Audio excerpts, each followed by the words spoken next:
요즘 서점에서 가장 잘 팔리는 책이 자기 개발과 관련된 책입니다. 가장 대표적인 게 최장기 베스트셀러였던 미움받을 용기라고 하는 책이요. 그 다음에 최근에는 신경끄기 기술이라는 게 있습니다. 이 책들의 특징이 뭐냐 그러면 아픔, 실패, 고통스러운 현실과 사건을 두려워하지 마라. 그런 사건들이 없다고 생각하지 말고 당연히 있는 것인데 그걸 너무 두려워하지 말라는 거예요. 왜 이런 책이 잘 팔리느냐? 그만큼 현대인들이 어디에 사로잡혀 살아요? 두려움에 사로잡혀 살아요. 그래서 상담가 앤 랜더스라고 하는 사람이 현대인들이 달고 사는 두려움에 대해서 이렇게 얘기를 했어요. 사람들은 날마다 두려움에 사로잡혀 있습니다. 재산이 없어질까 봐 두려워하고, 사랑하는 사람을 잃을까 봐 두려워하고, 본색이 드러날까 두려워하고, 어른이 되어서 모든 일을 책임져야 하는 것을 두려워하고, 잘못된 결정을 내릴까 두려워하고, 약속을 두려워하고, 아니 사람들은 사는 것 자체를 두려워하고 있습니다. 그랬어요. 뭐 정도의 차이가 있을 수는 있지만 우리도 마찬가지죠. 오늘 본문에도 보면 그 두려움에 빠진 제자들이 나옵니다. 마태, 마가, 누가복음 다 기록하고 있는데 마가와 누가는 그냥 폭풍이라고 하는 평범한 단어를 써요. 근데 마태는 지진을 의미하는 세이스모스라고 하는 단어를 씁니다. 다르다는 거예요. 근데 마태복음 전체를 보면 이 세이스모스가 몇 번 등장을 하는데 종말의 때를 이야기할 때 이 단어가 사용이 됩니다. 그러므로 마태가 하고 싶었던 얘기는 뭐냐 그러면 이 폭풍을 제자들이 어떻게 할 수 없었다는 거예요. 그러니까 제자들 힘에는 이 폭풍을 넘어설 만한 지식도 없고 힘도 없고 뭐도 없어요? 능력도 없어요. 광풍이, 그 거친 폭풍우가 제자들의 생명을 위협을 했어요. 문제의 삶이 삼킴을 당하고 그렇게 삶이 죽음의 심연으로 가라앉고 있었습니다. 그 상황에서 제자들이 살고 싶어서 주님을 불렀는데 주님의 첫 마디가 이래요. 어찌하여 무서워하느냐? 여러분, 이 예수님의 대답은 사실은 문제가 많아요. 앞뒤를 살펴보면 제자들이요, 몸부림을 쳤어요. 노력을 했어요. 최선을 다했어요. 그런데 답이 없어서, 정말 무서워서 더 이상 물러날 곳이 없어서 예수님에게 살려달라고 했는데 예수님이 하는 말이 뭐냐면 왜 무서워하느냐? 예수님이 제자들의 말을 제대로 이해하지 못했거나 공감 능력이 없어서 그랬겠습니까? 그렇지 않죠. 예수님의 이 대답, 절박한 제자들의 부르짖음에 동문서답으로 대답하시는 모습이 여러 번 나옵니다. 거기에는 주님이 하시고 싶은 귀한 영적 진리가 있어요. 오늘 본문에서 예수님의 동문서답 속에 나와 있는 예수님이 하고 싶은 말은 뭐냐 그러면 제자들이 처한 진짜 문제는 폭풍이 아니라 그 폭풍을 받아들이는 자세, 두려움이요. 두려움을 얘기하는 거예요. 너무너무 두렵고 힘들고 어렵다가 보니까 누구를 못 보느냐 그러면 온 우주 만물의 주관자가 옆에 계신데 그분을 보지 못해요. 두려움은요, 우리 신앙의 기초를 흔들어 버립니다. 그래서 어떤 목사님이 이렇게 말씀을 하셨어요. 두려움이 가득할 때 사람들은 하지 말아야 될 말을 하고 하지 말아야 될 생각과 행동을 한다. 옳은 말이에요. 여러분, 역설적인 진리인데요, 문제에 대한 두려움이 가득 차면 하나님을 향한 두려움이 없어져요. 민수기 13장에서 14장에 보면 10가지 재앙과 홍해가 갈라지는 놀라운 은혜를 경험한 이 이스라엘 백성들이 가나안에 대한 정탐 보고를 받습니다. 한마디로 말하면 가나안 거민에 비하면 우리가 메뚜기처럼 아무런 힘도 없다, 그렇게 이야기하는 거예요. 계란으로 바위를 치는 것 같은 승산 없는 전쟁이라는 말을 들은 백성들이 두려움에 휩싸입니다. 그런 두려움 앞에서 그들이요, 하지 말아야 될 말을 해버려요. 어찌하여 여호와가 우리를 그 땅으로 인도하여 칼에 쓰러지게 하려 하는가? 여러분 보세요. 430년 동안 고통 가운데 있던 백성을 출애굽을 시켜줬어요. 홍해를 건너게 했습니다. 만나와 메추라기를 주셨어요. 여전히 하나님은 그들 가운데 역사하고 있어요. 그런데 이분들이 뭐라고 그러느냐 그러면 어찌하여 하나님이 우리를 끌어내어서 죽게 하려는가? 두려웠던 거죠. 두려움에 사로잡히니까 하지 말아야 될 말과 하지 말아야 될 행동을 하고 그것 때문에 두려움의 노예가 됩니다. 60만 이스라엘 백성들을 광야에서 죽음의 노예로 몰아넣은 것은 그 두려움의 실체가 아니라 두려워하는 자세, 그게 문제가 된 거예요. 자신들의 처지를 비관하거나 그들이 직면한 상황을 두려워하지 않았던 두 사람이 있는데 누구죠? 여호수아와 갈렙이요. 이들은요 약속의 땅으로 들어갑니다. 이 어마어마한 차이를 만든 것은 그들이 직면한 문제가 아니라 그것을 대하는 뭐예요? 자세요. 1999년 뉴욕 타임즈에 실린 이 옥스퍼드 대학의 알렉산드 플로그하우스 박사의 논문이 있습니다. 근데 이분이요 자기가 두려움에 대해서 연구를 잘하고 마지막 결론을 한 문장으로 만들었어요. 이렇습니다. 고통에 대한 두려움이 고통 그 자체보다 더 견디기가 힘들다 그랬어요. 고통에 대한 두려움이 고통보다 더 벅차다는 거예요. 두려움에 대한 공포가 두려움을 야기하는 실제 사건보다 더 사람들을 뭐 한다는 거예요? 두렵게 만든다는 겁니다. 이 프랭클린 루즈벨트 대통령도 그의 취임사에서 비슷한 이야기를 합니다. 우리가 두려워해야 될 오직 한 가지는 두려움 그 자체뿐이다. 우리가 직면하고 있는 문제보다 더 시급한 것은 그 두려움을 극복하는 거예요. 제자들을 향해서 어찌하여 무서워하느냐고 말씀하시는 예수님의 의도도 실제 문제인 폭풍보다 더 무서운 문제를 바라보는 자세, 그 두려움을 극복하라는 겁니다. 그러면 여러분 어떻게 두려움을 극복할 수 있을까요? 두려운데요, 염려가 되는데요, 근심이 있는데 이걸 어떻게 극복합니까? 26절에요 어찌하여 두려워하느냐? 믿음이 작은 자들아. 두려움을 극복하는 게 뭐라는 거예요? 믿음이요. 믿음이 두려움을 극복하게 합니다. 실제 두려움은 우리가 믿는 것의 한계치를 넘어서는 어떤 것입니다. 10억 원의 돈을 가진 사람은 10억 원 안에서 일어나는 경제적인 문제를 그렇게 두려워하지 않아요. 왜냐하면 여러분 보세요. 문제의 크기가 10억 아니기 때문에 내가 어떻게 해결할 수가 있는 거예요. 그러나 그 10억이 넘어가면 그때부터는 두려워집니다. 우리 삶에 일어나는 문제로 인한 무서움을 극복하려면 뭘 해야 되느냐? 우리의 믿음을 점검해 봐야 돼요. 자신의 두려움을 감추기 위해 주무시는 예수님이 자꾸 문제라고 해요. 우리도 그렇죠. 하나님, 이게 왜 이렇습니까? 하나님, 이런 일이 왜 일어납니까? 하나님, 나에게 왜 이런 고통을 주십니까? 우리는 자주 그렇게 얘기하는데 그게 아니라 내가 예수님을 정말 제대로 믿고는 있는지, 우리가 정말 하나님을 제대로 의지하고 있는지 우리의 믿음을 점검을 해야 돼요. 그걸 위해서 가장 중요한 게 뭐냐?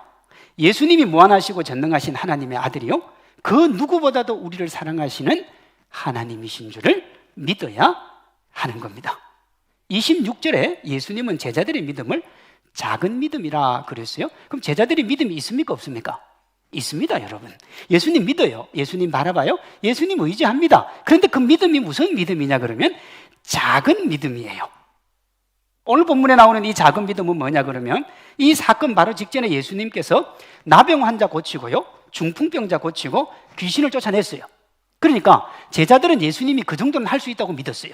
그런데 오늘 본문에 자연 만물까지 어떻게 하리라고는 안 믿은 거예요. 그것이 27절입니다.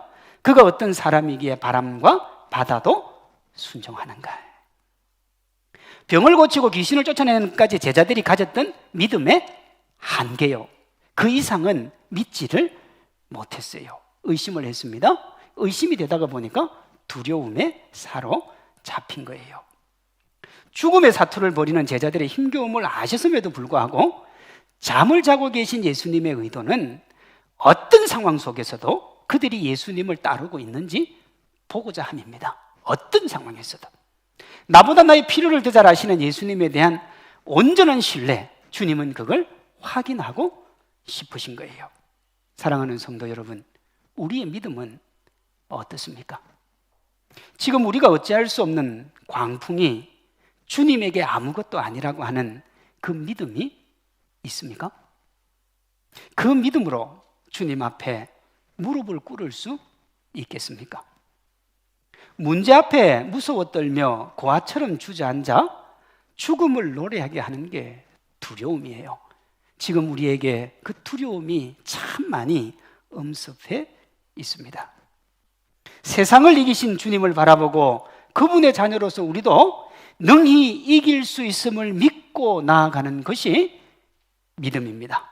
오늘 본문 다시 26절이요. 어찌하여 무서워하느냐? 믿음이 작은 자들아 하시고.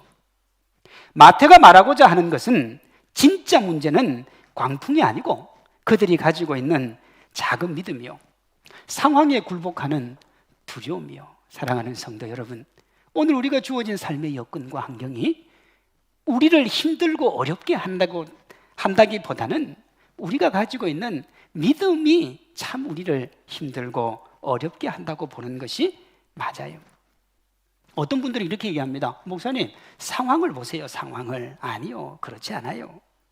두려움의 극복 없는 문제 해결은 두려움을 묻어둔 것이지 극복한 게 아닙니다. 여러분, 믿음으로 극복하면요, 다음에 어떤 상황이 와도 이겨낼 수 있어요. 그러나 믿음이 아니고 그저 어쩌다가 보니 해결이 되면 다시 어려움이 닥치면 뭐 해야 돼요?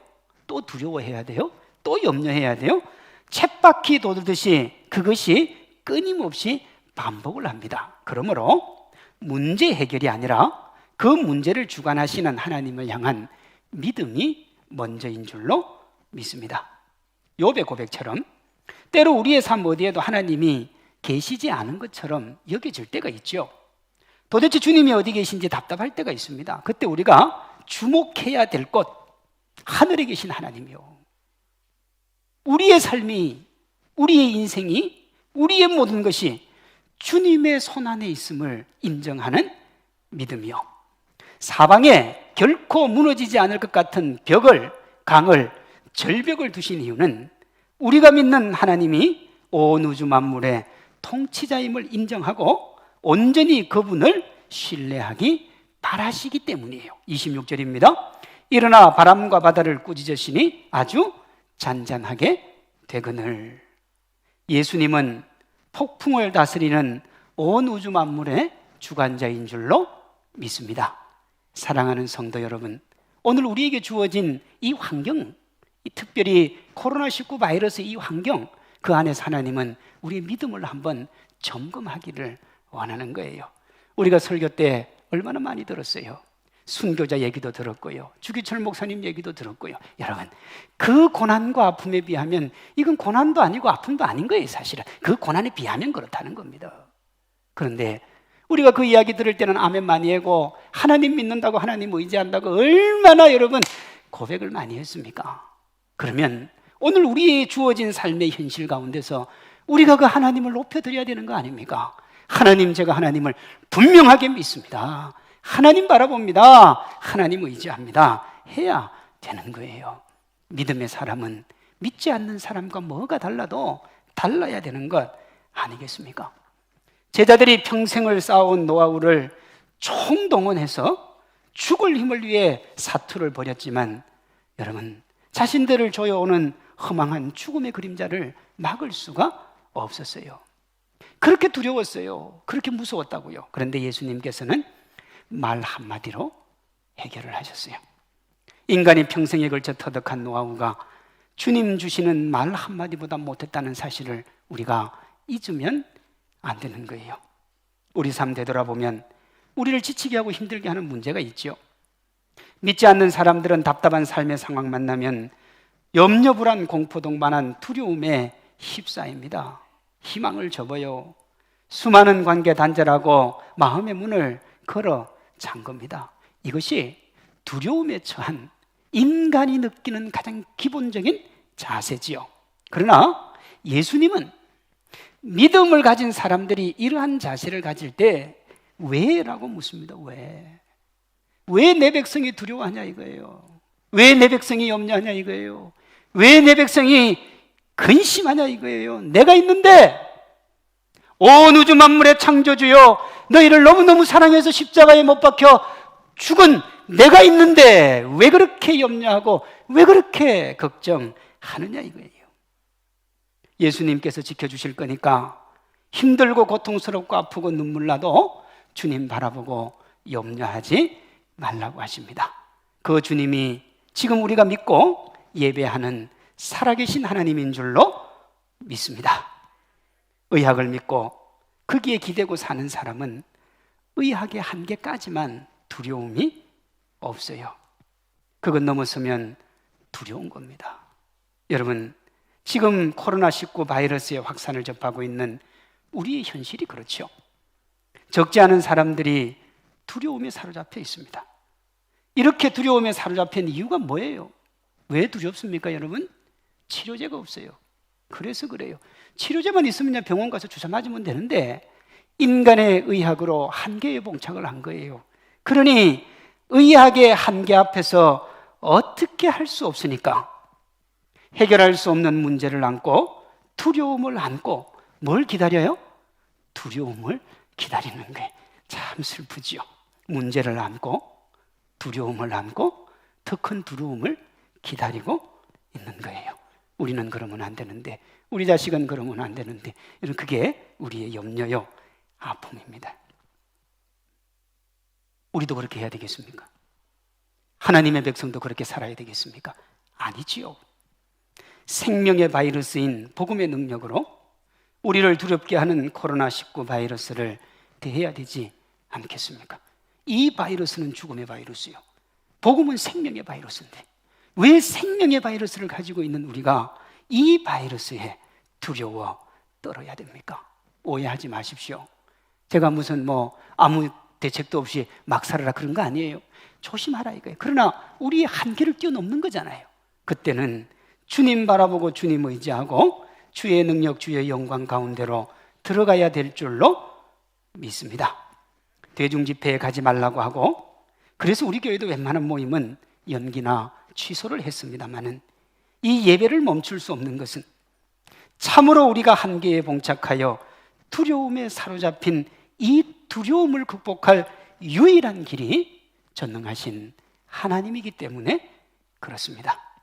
하나님이 예배를 통하여 우리에게 이 상황을 이길 힘과 두려움을 극복할 힘을 주실 줄로 믿습니다. 이것 때문에 어떤 상황, 어떤 여건 속에서도 우리가 주님을 바라보는 거예요. 우리가 믿는 하나님, 정말 크고 위대하고 모든 것을 이기신 분인 줄로 믿습니다. 두려워하지 마시고 염려하지 마시고, 우리가 두려워해야 될 대상은 하나님, 그분 한 분밖에 없어요. 이 세상 그 모든 것은 주님의 손 아래에 있는 줄로 믿습니다. 제가 서두에서 삶의 두려움에 휩싸이면 하나님을 두려워하지 않는다고 그랬어요. 기억납니까? 반대로 가변적 상황의 두려움에서 자유하면 절대적인 하나님이 두려워져요. 27절입니다. 그 사람들이 놀랍게 여겨 그랬어요.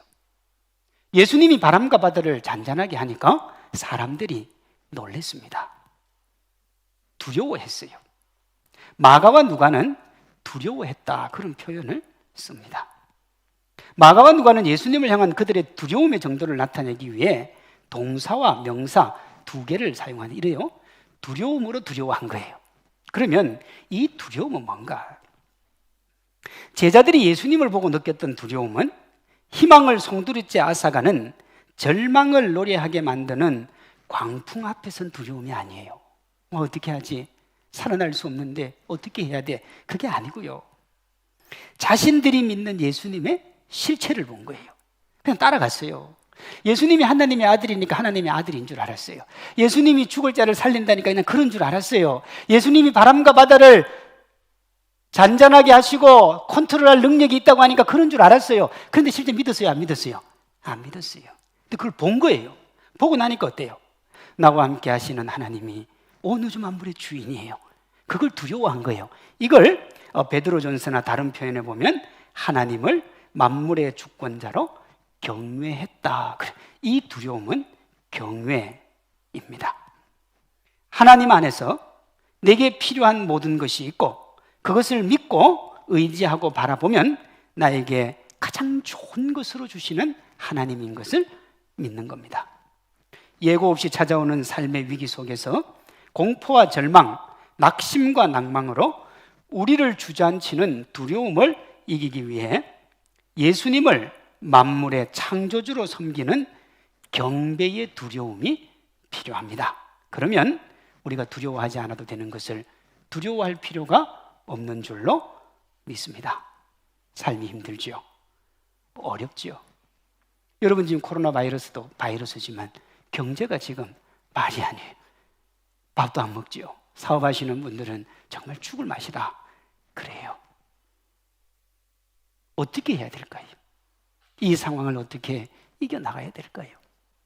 우리 주님 모든 것이 합력하여 선을 이루며 그 안에 다 하나님의 뜻이 있는 줄로 믿습니다.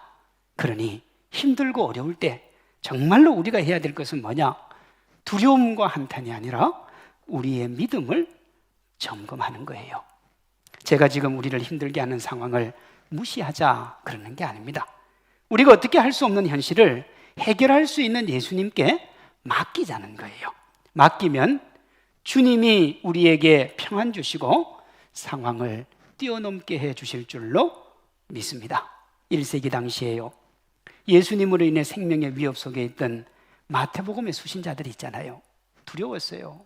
예수님 때문에 잡혀가기도 하고 염려도 하고 근심도 했단 말이에요. 그 두려움 속에서 이 편지를 받은 거예요. 마태로부터. 두려워하지 마라. 내가 너희와 함께한다. 나는 너희들의 하나님이다. 이 이야기를 들은 이 마태복음의 수신자들은 그들에게 두려움으로 묻어두었던 믿음, 잠자고 있던 그 믿음을 깨웁니다. 그리고 자신들이 믿고 있는 예수님이 얼마나 크고 위대하신 분인지를 다시 한번 깨달아요. 핍박의 두려움에 잠시나마 소홀히 하던 믿음의 끈을 다시 잡고 그리스도를 위하여 멋지고 아름다운 삶을 살았습니다. 한계투성이인 우리를 보면 절망할 수밖에 없어요. 넘어질 수밖에 없어요. 좌절할 수밖에 없습니다. 그러므로 우리가 바라봐야 될 것은 한계투성이 우리 자신이 아니라 우리 주변의 사람들이 아니라 전능하신 하나님인 줄로 믿습니다. 하나님은 가늠할 수 없을 만큼 큰 권능을 가지고 있습니다. 우리에게 좋은 것 주시기 원하고 아름다운 것 주시기 원하고 기쁜 것 주시기를 원하세요. 물론 그 주님 바라본다는 게 쉽지는 않아요. 두려움에 쓰러진 제자들처럼 우리도 넘어질 수 있습니다. 우리의 믿음이 바닥을 보일 수도 있어요.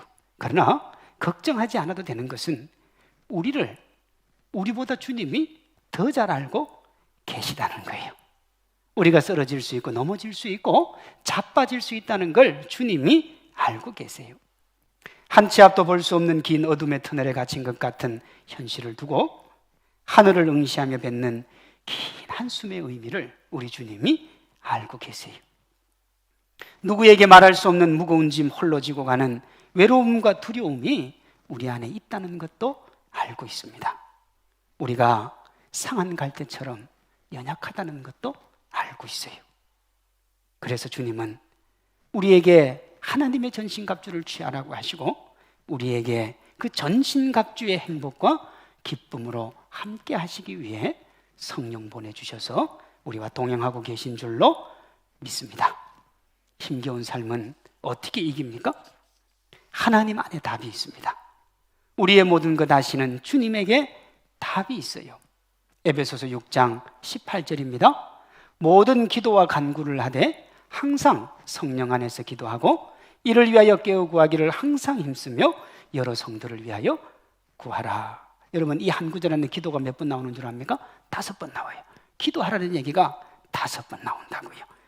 두려움을 이길 길은 뭐밖에 없다는 거예요. 하나님이요. 그 하나님을 의지하는 게 뭐예요? 우리가 기도하는 거예요.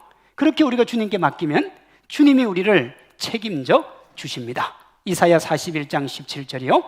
가련하고 가난한 자가 물을 구하되 물이 없어서 갈증으로 그들의 혀가 마를 때에 나 여호와가 그들에게 응답하겠고 나 이스라엘의 하나님이 그들을 버리지 아니할 것이라.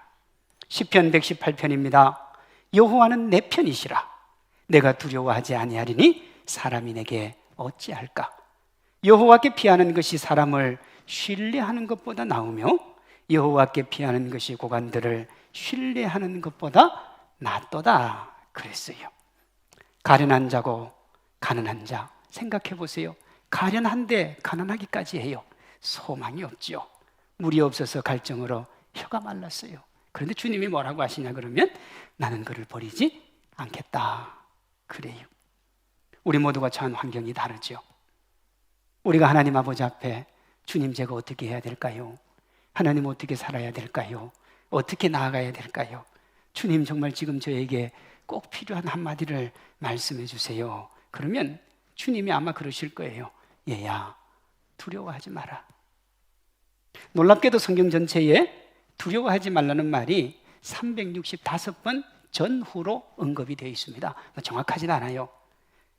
이걸 가지고 리차드 범브란트라는 목사님이 365번 언급되어 있다고 하면서 하나님께서 우리에게 날마다 두려워하지 말라고 말씀하신다 그랬습니다.